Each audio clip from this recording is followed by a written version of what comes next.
My ex-best friends forever refused to pay back a loan they took from me, so I'm making them pay more than they bargained for. Right before the pandemic hit, I had left an abusive relationship for good and moved back to my state to stay with one of my longtime best friends forevers to get back on my feet. This was someone who was like a sibling to me. For 15 years, we went through the highs and deep lows in life by each other's side.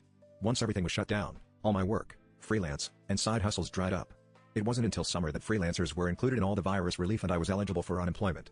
At the same time, my best friends forever was transferred to another state, but only for 1 year and then back. They weren't eligible for unemployment because they were still working remotely on reduced pay and hours, but they claimed they didn't have enough money for the move, and their relocation package was only $500 to break a lease and move to a neighboring state in 30 days during a pandemic. Since I was planning to go with them, I lent what money I had to help with the cost of the move. Once we got to the new state, my friend needed a car to get back and forth from work instead of ride-sharing, so I lent them more money to lease a Cardinal. I started working underneath them because their company was short-staffed for the holidays and I needed income. This is important because ex-best friends forever knew exactly what I made, a little over $11 per hour. Around the same time I brought up the loan and they agreed to start paying it back in chunks. By the end of the year, they had only paid back $400 and told me they were getting a nice bonus for how well the store performed and would be able to pay me back in full after the new year. We agreed March was the deadline. By February, I was asking if they got said bonus. "Oh, I haven't gotten it yet. I'll let you know." Meanwhile, they had been dating someone toxic AF and were never around and started being distant via texts with me and other mutuals. March arrives. Ex-best friends forever informs me they'll be transferred back to their old store and we can move back to where we came from. Yay.